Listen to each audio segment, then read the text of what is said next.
Welcome to the Industrial Talk Podcast with Scott McKenzie.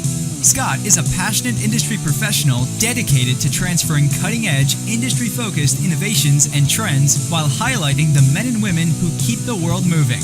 So put on your hard hat, grab your work boots, and let's go. All right, welcome to the Industrial Talk Podcast. So glad that you are here. My name is Scott McKenzie, you industrial juggernaut. So glad that you made time in your schedule to be a part of the podcast. We've got a big show today. We're going to be talking to a gentleman by the name of Erik Deckers, and that's with an S, and his name is E-R-I-K, so don't misspell that too. And we're going to be talking about writing. We're going to be talking about blogging and the importance of blogging when it comes to content marketing, because we're all about that too. We want you to be a success because we're dedicated to your success. So let's get this show on the road and let's start talking to Erik. Technology. I'm trying to create I've had some feedback from people who have been listening to the podcast, and quite frankly, it needs to be louder. So I hope so. I had to move my food right there. That was my lunch. If you're watching out on YouTube, that was my lunch, and it was delicious. It was carnitas. So nonetheless, I'm trying to increase the volume, but anyway, we'll see. We'll see what happens. And you know what's great about the podcast? Is that I can always try again tomorrow. No big deal. We're going to make this right. We're going to make it right for you. We're going to make sure that you're a success. But before we get going with Mr. Erik Deckers, let's get going with our tailgate. Tailgate Talk number 1. All right. Last week I was at Reliability Web, and I was taking a course in reliabilities. This is the certification for reliability leaders. Fantastic organization, fantastic venue, fantastic people. The content is off the charts, and you can find out more about Reliability Web, the services that they provide. Go to reliabilityweb.com. Root around there. If you are in the reliability space, this is the place for you to go.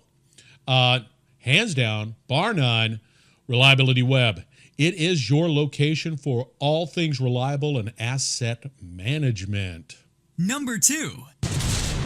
Okay, I've been alluding to this too as well. I got the Industrial Academy out on industrialtalk.com. You get there, you look around, Industrial Academy. This is where we highlight incredible professionals within the industrial world, and they're going to be teaching. They're just teaching on what they know. We've got leadership. We've got operations. We've got technology. And for me personally, sales, business development, branding, all of them out there. Go out there, look around, no obligation. Just see I'm just trying to build a platform that meets your needs as an industrial professional, because my purpose is 100% dedicated to you, the industrial professional, and your success. There you go. How about that for an intro? Okay, let's get to it.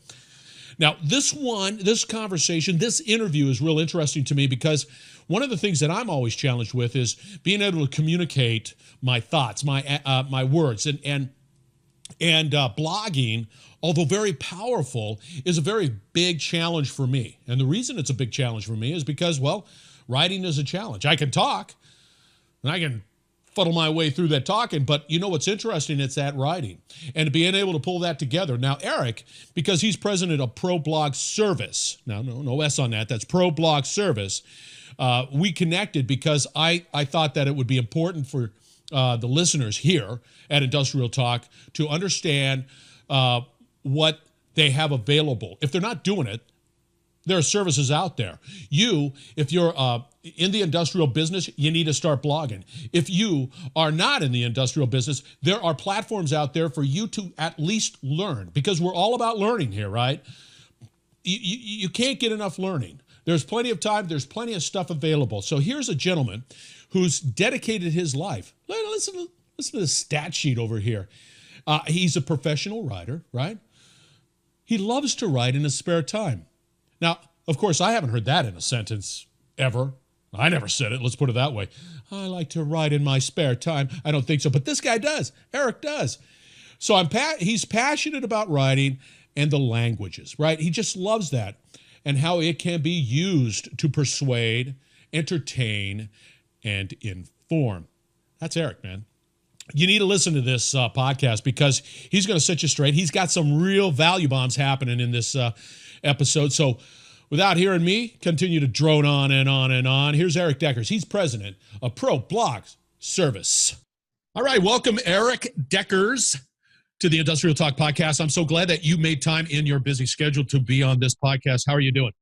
Great. Thanks for having me. Thanks for being had. I appreciate it, man. You're interesting to me because for me, I've been on this journey, and the journey has been how do I manage content and be able to write? And what I came to the conclusion, real quick, probably the day after I decided I wanted to try to do something like that, is writing's challenging for me. But for you, that is your profession. Why don't you give everybody sort of a background on where you come from and why you're such a great blog guy and how it will impact industry in a positive way? Okay. So I have been blogging since 1997, basically since before we had blogs.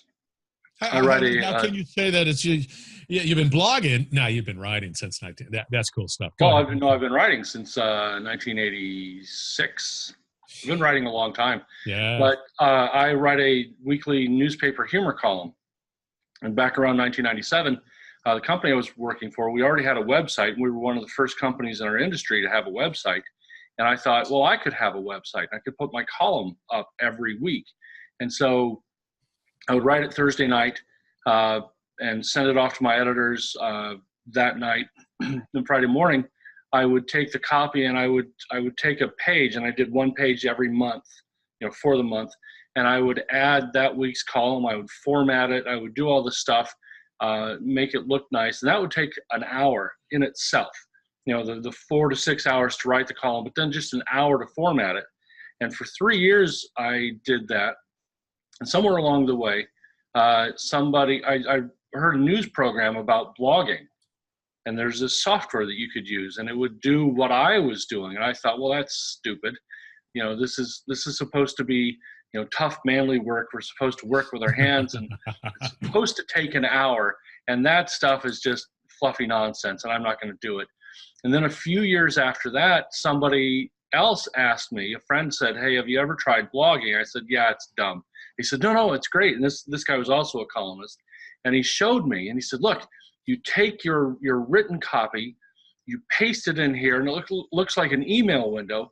And then instead of hitting send, you hit publish, and it's up on the site, and it takes you 2 minutes. And I thought, well, shit, I've been wasting all this time. I thought that was so dumb. Why didn't I do this? And so then I started blogging, and I set up a blog on blogger.com back in 2003.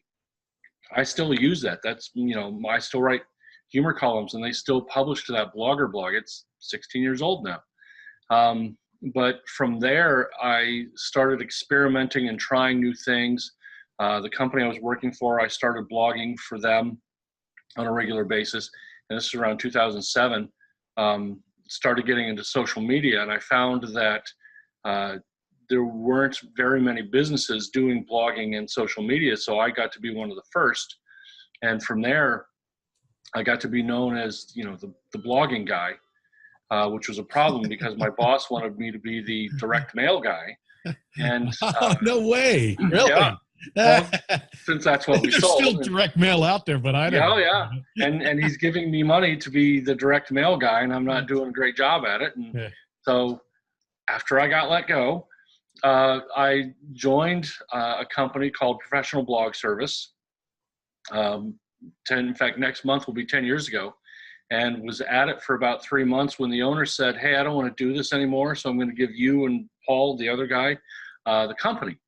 And so we became the owners of Professional Blog Service. And then about 5 years ago, I bought Paul out and became the sole owner.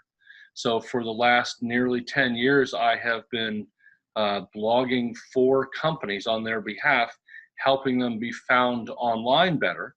And once they're found, making sure that they look like they are smart about what they do. They become the thought leaders in their particular industry. That's huge. Now, I can appreciate it. In my journey in the old podcast world, what I've found out that if I try to do this let's say 3 years ago, give or take a few. I don't think the technology was there for me to be able to, because I'm somewhat Neanderthalish when it comes to this stuff. But what I've found is that, just like you, technology has evolved. And technology has evolved in such a way that makes it easier for me, people like me, to be able to do this stuff. And the same thing exists for blogging. Why? Because I look at it this way there, Eric. That's Eric, E-R-I-K. So anybody out there, make sure that you got that K on there. I look at it this way. There's a portfolio of digital solutions out there for an industrial company, an industrial professional to be able to access.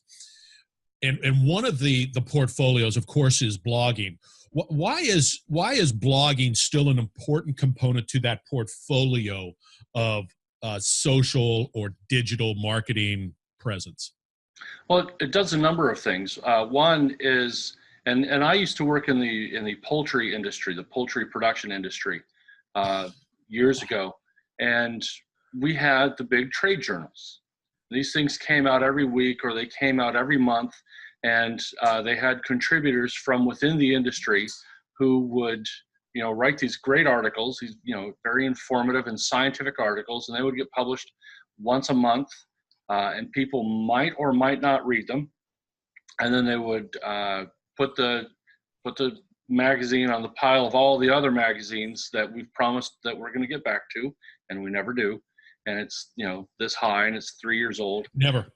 And right behind me, if you're out there on YouTube, I got a bunch of magazines down here that I try to get to. I might skim. Yep. But we both know you're not going to. It is, and it's taking up physical space. Yep. And so that was a great way for people to put their information out there, and the ones who appeared there were seen as industry experts. And I even got to write a couple of articles for those trade magazines, and then I became at that time the reflective insulation guy. But it's not searchable. And after the next magazine comes out, that one is forgotten. You will get your new magazine in the mail, and you will set it on top of the one that you were promising to read today, but now you're not going to get to it because you got the new one. And then, and so just that builds. But with a blog, we eliminate all that. If you decide that you want to read an article on a particular topic, you can go search for it on Google, and Yes. It will come up, and you can read it, and it's there whenever you want it. You don't have to go flipping through every magazine and then realize, oh, I threw it away. But more importantly, Google likes this kind of information for search engine rankings. And that's for two important reasons. Right. When they index a website, they look for two things. They look for the recency and the frequency of updates. How often do you do it, and when's the last time you did it? And if you can say a lot and just the other day, then Google likes that. And if you're constantly doing it a lot and you're always doing it just the other day, then they say, well, this site must be an important site. And so anybody who searches for an article on a topic, we're going to give them that one. Let me ask you this: what constitutes a lot? A couple times a week, once a week. It's not very much when you think about it. Once a month is better than nothing, but once a month is always going to get beat by once a week. And once a week isn't that hard. So, 500 to 700 words on a particular topic, not even like what is manufacturing, but, what is additive manufacturing going to do to warehouses? Something like that. 3D printing. Can warehouses become 3D printers and cut back on small parts manufacturing? That particular topic you could cover in 700 to 1,000 words if you wanted to do a really deep dive on it, and be one of the only articles on that topic out there. See, but this is where it breaks down, and I know it does, because I fall into that same category there, Eric, is that requires work. That requires a lot of work, and it requires creative work. and for most, and it's not a slam in the industrial market, but we tend to be nuts and bolts, right? I do this, I change this out, I did, and many of the companies, the reason they're where they are today, they dug a ditch well, and they were able to parlay that ditch digging into a bigger company, and so on and so forth, because they dig ditches well. Why is it important for them these companies to engage in a digital marketing approach? Because it's hard work. It's not easy. I mean, even I stumble. I can't be that creative. Think about the best reason to do it is just right now, think about your own digital habits. How do you find information? I mean, people listening to this are already advanced in their digital consumption. And I hate that word consumption, but the way they gather and process information. If you're listening to this podcast, you're already ahead of a vast majority of people in this country who get information. So you know things, you know how to search for things. You know, if I need a phone number, I'm not going to look in the phone book. I'm going to Google it. If I need a suggestion for a restaurant, I'm going to Google it. If I want a plumber, I'm going to Google it. If I'm looking for a particular part for this thing that broke, I'm going to Google it.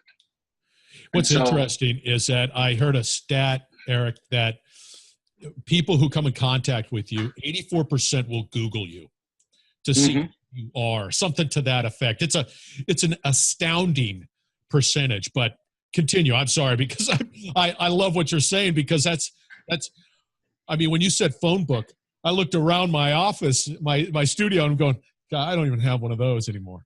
Yeah, I haven't had a phone book in literally 15 or 16 years. And whenever the phone book company drops them off, I throw them in the recycling bin within 5 minutes. I don't need it, and I haven't needed it in that long. But the other reason is, as we Google these things, we're not just Googling simple things like phone numbers and restaurants. We're Googling for information. We want information that was found in those trade journals 10 years ago, 15 years ago.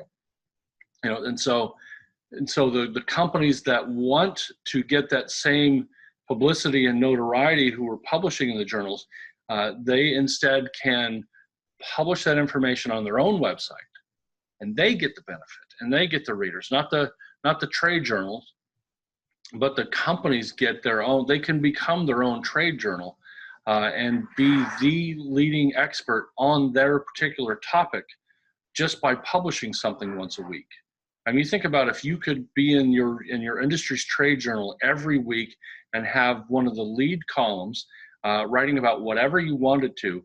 What would that do for you in the eyes of your colleagues in the industry if you were that guy every week, and the journal thought enough of you to give you a column every single week? Well, that's what your blog is on your website, and you can become that company that everybody else looks to for information, for knowledge, for resources, for analysis of industry trends. And I know plenty of people who have parlayed that kind of information into their own careers as speakers, as analysts, as consultants. I mean, you yourself, you are, one of the leading industrial podcasters because you started doing it. There you go. Because and that was that. You just gave me a plug just because I didn't even ask for it. Thank you very much. Mm-hmm. Sure. Let me ask you this real quick, because we're all about and the digital economy has always been fascinating to me. And the digital economy, although it has many facets, but one of the facets that fascinates me is, of course, the free access to information and the willingness to give it up for free, right? You're living in the world where there is no reason for me not knowing. I can, once again, go to Google, boom, type in whatever that subject matter, find something out there that will feed my curiosity, but it doesn't pay the bills. And that's what's interesting. And we're gonna have to take a break. But I want to venture into one, Eric. How do we get started? How does an industrial company or an industrial professional get started and focus on content and then be able to sort of say, okay, I want to start here, then I want to evolve and grow and do whatever I need to do. And then we're going to talk about how does somebody sort of make a little coinage on the side here or make it as a profession. So we're talking to Eric Deckers. He's with Pro Blog Service, not services, service, and that's Eric with a K. He's been so gracious to be able to come on the Industrial Talk podcast. We will be right back. Stay tuned. You're listening to the Industrial Talk Podcast Network. All right, the Industrial Talk podcast has a new sponsor by the name of ASG Energy. Now, this company helps private companies as well as public organizations of all sizes reduce energy costs through the use of commercial LED lighting technology and electrical services. Now, you know me.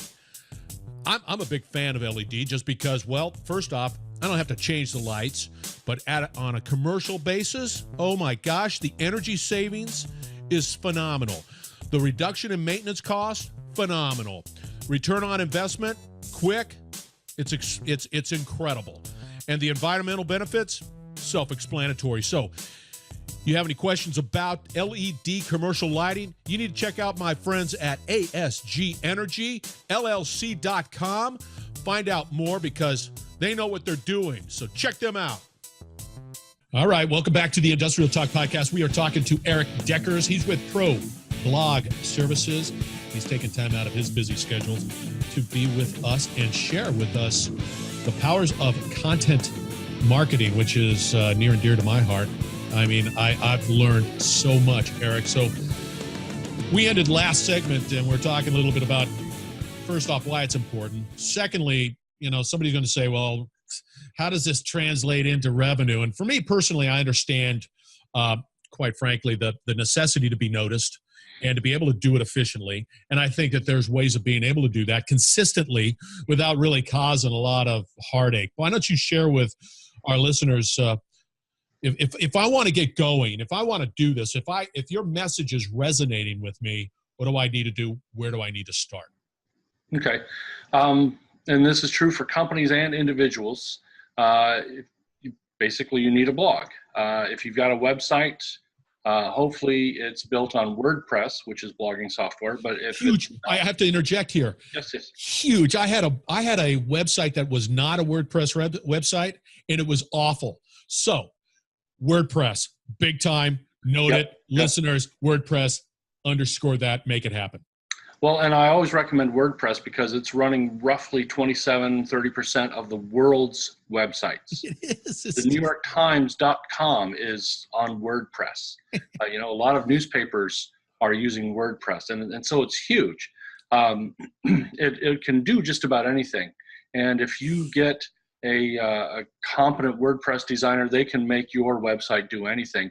And the other great thing about it, as opposed to a website designed in HTML, or if somebody's using Drupal or Joomla, which is of the devil as far as I'm concerned. I hate Joomla. But I don't know, but I'm not going to use it just because of your recommendation. I avoid it. If you use one of those, there are so very few Drupal and Joomla designers. And they know that, and so they're expensive. And then if something breaks down, they're busy and you can't get it fixed right away, and the solution is expensive. But there are hundreds of thousands, I am not kidding, hundreds of thousands of WordPress designers around the world. And if you get pissed off at your old one, you go get his neighbor and have her do it, and you're back up and running for a fraction of the cost of Drupal and Joomla. And it's considered it is considered open source, which means that anybody can add to it, but there is a sort of a council that oversees it to make sure that nothing bad gets added to it. And there are plugins, and so if you need your WordPress site to do a certain thing, there are plugins to do that. And so, whatever functionality you need to add, it can be added. I'll tell you, to deviate from our conversation. So the realization of plugins was this aha moment. And all I have to do, and I've got somebody that does my service, but it's not expensive. But two, if I get a plugin, which is just what it means. It plugs in and it does the stuff that you want, and it's executable real quick. I mean, it's spectacular. You could do anything. Oh yeah. Anything. If you wanted to monitor the scores of the Turkish Professional Football League, I'm not kidding. There's a plugin for that. Giddy up. So whatever you want. But let me ask you this. So the number one step, and what I hear you saying there, Eric, is, okay, if I want to get into blogging, right, first off, do I have to have a website, or are there other services that I could just say, hey, here's my blog, and leverage that? Do I have to have a website, or can I sort of modify that approach? You can. Let me answer it this way. WordPress used to be a blog platform, and you just had this big, long, miles-long page. But it has evolved, so it is now website creating software, what's called a content management system. We had to fancy up the word. But basically, you build a website, and you can put a blog on it. Or you can build a blog with a few pages on it. So whatever you want it to be. But if you don't want to do that, if you want to have a service where most of that is managed for you, WordPress.com is a great place for that. You can, it's sort of, think of it as Facebook.com or, any of these other websites where you create a page for yourself. You can go to WordPress and create a blog for yourself, and you can pay and have things like the ads taken away, or you can pay to have Google Analytics on the site, or pay to use certain plugins, or to be able to post photos and videos. And then you create this for yourself, and they make it so easy because they want everybody to be able to do it. And then if you're not quite sure how to do something, you can Google the answer, because like I said, there are hundreds of thousands of developers. There are millions of users who are answering questions. So if you're stuck on something, you can go find the solution.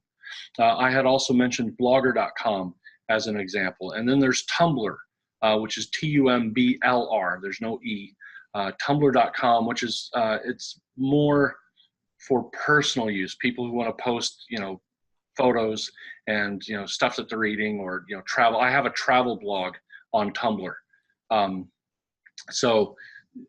But I recommend for people who are using it professionally, either set something up on GoDaddy, for example, and install their WordPress, and you're going to pay like $8.95 a month for that, or get the $8 a month version of WordPress.com, and that removes ads, and that gives you a few extra features. Either way, you're going to pay about $100 a year for a nice professional looking setup, and then you just start publishing content. See, so you've just removed any reason why I can't. So now you have a platform that's going to cost you $100. So really, don't go to Starbucks a couple of days out of the week, and you're good to go. Although if you want to keep going to Starbucks, WordPress.com is free, but it's very limited. You have ads at the bottom of the page, and you can't do certain things. It's like owning a race car and being able to drive 30 miles an hour. Sure, you have a race car, but you're not going that fast. So, but if you want to keep your Starbucks habit, use the free version until you ramp it up a little bit, and then splurge on the $8 a month. That's dirt cheap, man. That's it. So, okay. So now we have a platform. We have multiple options out there, right? For me personally, I love the flexibility of a WordPress platform, and I can do a lot more. Not just blogs. I can create forms and plug in and be creative as I possibly can, and leverage my blogs and direct people to certain things. But that's down the road. So there's no excuse. That's one. Now I want to write a blog. I'm an industrial guy. What do I have to consider as I sit down and I begin to think, okay, I'm ready to write a blog? What thought process do I need to go through? Okay, and this is especially for the non-writers, the people who like to write. Which know what to do. 99% of us. Yep. So the 1%, just start writing, and everything I say after this, you're going to know what to write. For the other 99%, the first place to start, I always tell people, is to write an email to your mom. Whatever you're going to talk about, put it in an email to your mom. You don't have to send it to her, but just start out and honestly do this. Dear Mom, let me tell you about something I learned today, or let me tell you about how 3D printing is going to change the warehouse industry, right? And then you write it as if you were writing an email to your mom. You know, our moms love us, but God bless them, they don't quite know what we do. So you have to explain it in a way that your mom gets it. And you have to use the kind of language that you would to explain it to your mom. And you would even use the tone, the tone of voice and the style that you would write to your mom in, something light and friendly, and you keep it simple. You know, don't dumb it down, because you know what happens when mom thinks we think she's stupid. But, you know, just make it simple, make it light, make it conversational. And then go back and delete that first part. Dear mom, let me tell you what I learned. And there you have your blog article. It doesn't have to be full of big language and big words and sounding important. You know, you're not writing for posterity. People aren't going to be looking at this in 100 years and, you know, like we look at Ernest Hemingway's old writings. They're not going to be doing that. So just have a little fun, make it conversational, make it light, and, you know, do the Dear Mom thing. And when you're done, that's your blog article. It's simple, it's conversational, it's easily accessible. People feel like they can read and understand it. As far as where do you get your topics, hopefully you're already reading about your industry news and you see something and you think, oh, I have a thought on that. I have a reaction to that. And you write about that. Or I'm sure that everybody, and whether this is in your own email inbox or whether you have customer service people who respond to questions on email, search in the email archives for phrases, how do I and why should I? Because somebody has asked you a question, how do I do this? And you have probably answered them, and you probably did it in more than 2 sentences. If you copy and paste that email to your word processor, you'll see you probably answered it in 500 words or more. So go through that. Clean up any personally identifying information. You know, don't name the company, but just talk about your company, and then publish that. And these how do I and why should I emails that you've written are also great blog content, and you're already done. What would be a limit? I mean, my attention span is about the size of a gnat, and I would imagine there's a lot. How long should my blog typically be? And from a format point of view, we talked about topic-wise, is it more, engaging with bullets or prose? Just what do you find? Well, I would always make it at least 500 words. It used to be you could get by with 300, but Google started penalizing content that was 100 words. That's called, you'll hear people refer to that as thin content. It's, very thin. It's not very useful, not very filling. And so now the magic number seems to be around 500 words, but it doesn't have to be 500 words of straight prose. If you read a newspaper, you will notice that in the newspaper articles, each paragraph is rather short.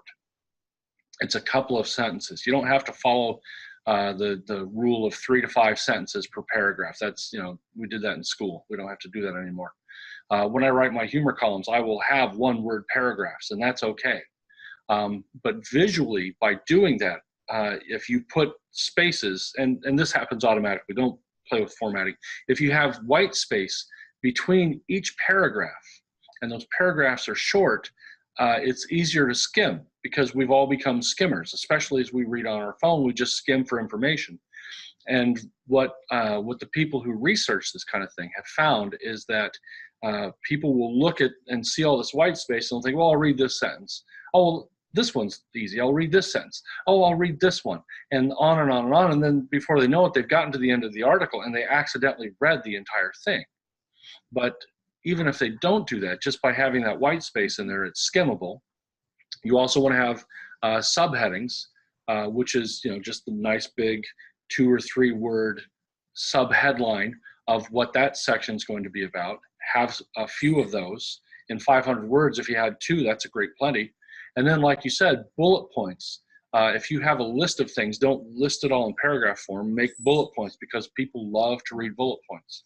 Oh, and then finally, make lists. I hate this word too, listicle. but it's a I've never list heard article. it, and I can understand why you don't like it. Yeah, Listicles. but it's 5 reasons to do X, 10 changes that X will bring, 5 reasons why 3D printing is going to change the warehousing field, things like that. And people tend to read articles or list articles more than they read just straight articles. Okay, so we have a platform. The platform allows us to write a blog. We launch our blog based off of the criteria that you just provided, which is excellent. And then now we want to gain some attention. We don't just want to just let it sit out there for no reason. What are your suggestions on now? How do you promote to a certain extent? For an industrial audience, I would always recommend being on LinkedIn.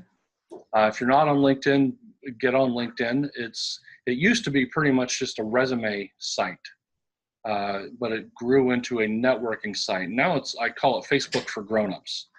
You can find other people in your industry or in allied industries. You can connect with your customers. And I am willing to bet that there is a group on LinkedIn. And if you look in the groups feature, there's a group on LinkedIn specifically about your field and your industry. Join that group. Participate in those discussions. And when you have blog articles that you've written, post them there. If you see, and here's another great source for articles, if somebody asks a question that you could answer, sure, you can answer it there, but go answer it on your blog and then say, hey, I've got an answer to your question. Here's the link to it. Oh, see, that's pretty smart thinking right there. Mm-hmm. And then, we talked earlier about thought leadership and being an expert. That's how you be that expert, is if you've got a room full of people asking questions and you're answering all of those, eventually they think this person knows what they're talking about. After LinkedIn, I would also focus on Twitter. And Twitter has become, to me, it's become less useful than it used to be. Less useful than it was 5 and 8 years ago. But it's still a good place to be because your customers and your colleagues are still using Twitter, and it's possible to connect with only them. And while you can put out information that the whole world might see, they're not all going to see it, but your people that you're connected with are going to see it. And so share it on Twitter after you share it on LinkedIn. And those are the 2 places that I would go. See, and that's not that difficult. And and I look at it from a business point of view. First off, this stuff is not going away. Either you're engaged in some way, shape, or form, or you're trying to understand this digital economy. You got to do it because it's going to be here tomorrow, and it's going to continue to evolve. And if you're not engaged, your competition is, and it changes. I mean, Eric, man, it changes so rapidly. I mean, there's things that it's an amazing, for me, just being who I am, you've lived it forever. For me, it's like, man, it's so rapid. And if I wasn't engaged, if I wasn't in it, if I wasn't seeking, I would never catch up. And I can't say that I've ever caught up. So it's an exciting time. So now to summarize real quick, we've got a platform. We've got the ability to be able to write it and do it. And I highly recommend that you do it. And then we have the outlets to be able to promote and just do it. And what I'm hearing you say, Eric, is there's no right or wrong here. No, the wrong is not doing it. Bingo, and that's the reality of it. And we're gonna have to. Oh God, this conversation. Wow, we're gonna have to take a break, my friend. Okay. And I appreciate everybody out there listening to Eric talk about content marketing, which is a must. We're going to wrap it up on the next side of this segment. So thank you very much for joining the Industrial Talk Podcast. We will be right back. Hey, once again, this is Scott McKenzie with Industrial Talk. If you like what you're listening to, please feel free to sign up for the free podcast as well as the blogs. I'll try to keep it all relevant to your business and hopefully be able to provide some insight into what we do at Industrial Talk and what you do as a professional. Hope to see you soon. Thank you. All right, welcome back to the Industrial Talk podcast. Of course, you know we're talking to Eric Deckers with an S, Pro Blog Service, no S, and we have covered a lot of great points. Now, I want to summarize real quick, Eric, just so that everybody understands. First off, there's no reason why you can't have a WordPress website or a platform to be able to do blogging. That's one thing. So that is not an excuse. Two, you should just begin doing blogging just because, once again, from a Google search, from the analytics that sit out there, you have to be able to be actively engaged, and that means get out there and do your blogging and do some writing. Nobody's going to sit there. No teacher's going to come after you and say, oh, that period should have been of this. And then, no, just get out there, do it, learn it, grow, and experience it. And then three, there is no reason why you can't get it out there.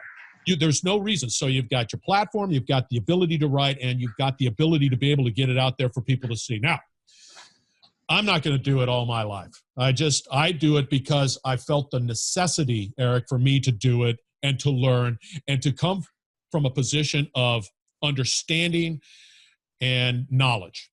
Mm-hmm. But I speak for many that writing is not that fun for me.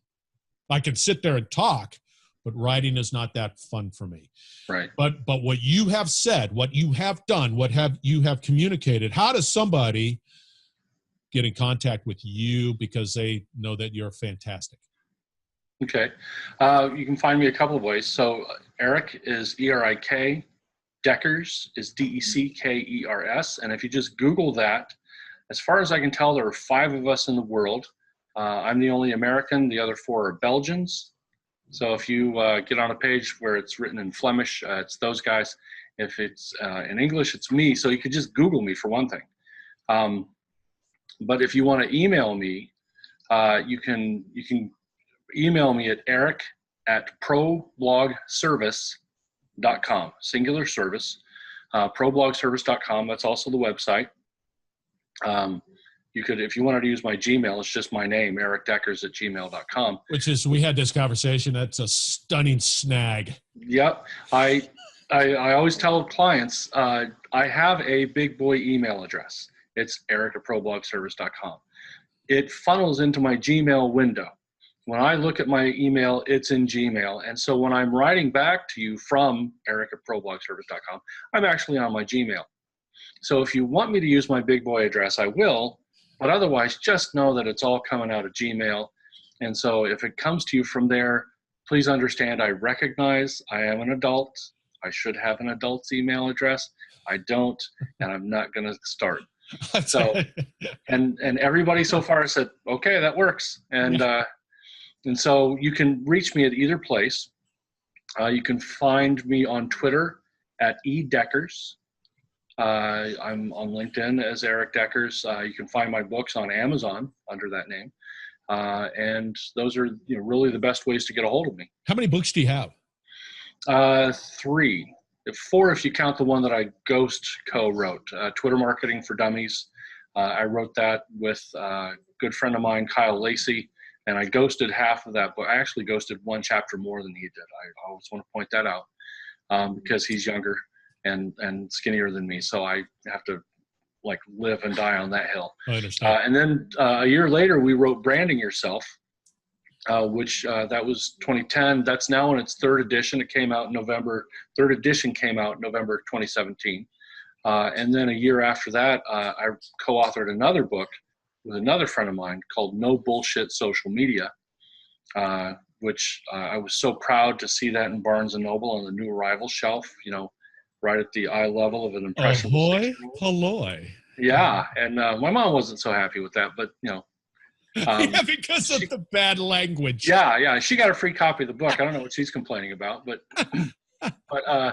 I've written those books. I've helped other people write other books that may or may not have been published. Oh, there was another book called The Owned Media Doctrine, and that was about content marketing at sort of the enterprise level, and then just I like to write for fun too. I write fiction and newspaper columns and radio plays and whatever. Jeez. And then I write blog articles for companies. Here's a funny reality. It takes me about 45 minutes to an hour to write a quick little email. I mean, you can sit there. I have such a profound respect for people who could write and write in a way that communicates thoughts. And that's at the crux of what we're talking about. On this journey that I've been on, I've come to realize the power of just words, properly placed words, not from a manipulation point of view, but from a being able to communicate your thought in an effective way. And what I see within the industrial market is, there's still those old publications, but for our listeners out there, what is that parting shot so that it just, I can sit here and say, you got to do it. Guys, listeners out there, this is a no-brainer. You got to do it. You've got to impact your company, either professionally, yourself individually, or your company. You got to do this stuff and be engaged. What's that parting shot that you want to make sure everybody sees? In the industrial world, even the industry I came from in poultry production, they've always been behind. When we got a website, I was working for my father-in-law in the 90s, and in 95, when we got a website, we were the first in our industry to have a website. And when we told people we had one, you'd have thought we had sold the family cow for magic beans. They just looked at us funny. They thought we were nuts. And a few years after they caught up, we were already so far ahead that the products that we were selling because we were online, and everybody else was scrambling to get up. And that was around the year 2000. And in a lot of industries, and I still see this, a lot of industries have maybe updated their website around 2009, 2010, and then they haven't touched it. Static. And it's like that in several different industries. And if you are listening to this and you're not doing that, and you are the first one in your industry, you can dominate. We dominated the reflective insulation sales market so hard in the late 90s and early 2000s because we were the first and only ones doing it. And in places like the poultry production industry, they're not doing social media very well. They're not on the internet very well. And if one company that made feeding equipment would just embrace it, they could own the world in poultry production or poultry feeding equipment manufacturing. And no one will. And if your industry is like that and you are the first and the only, you become the leader, you become the dominant one, that all of your customers and buyers, they're looking to you to be the number one resource and the number one solution and the number one place that they get all of their information. And if you're providing it to them and your competitors are not, they're going to stop paying attention to your competitors and they're going to come to you because you've got all the answers because you've demonstrated that. And maybe I am, you're preaching to the choir right here, because I'll tell you right now, I believe that with every ounce of my being, that if you're not engaged, if you're not doing it, if you're not that thought leader, you're missing out on sales. You're missing out on people finding you. The opportunity costs are who knows what it is. Mm-hmm. Geez, I could continue to talk about this stuff all day because it is passionate for me. I'm very passionate about it. Yep. Everybody, this is Eric Deckers. You need to reach out to him. Pro Blog Service. He's given you his email address. Of course, I would always use the Gmail because it's ericdeckers@gmail.com. Anyway, Eric, fantastic conversation. I hate to cut it short, but I feel like I have. Yeah. We can always have chapter 2 later. We're going to. Absolutely, we're going to go. Well, thank you very much. And thank you very much for joining the Industrial Talk Podcast. We're going to be right back on the other side to wrap this program up. And thank you again. You're listening to the Industrial Talk Podcast Network.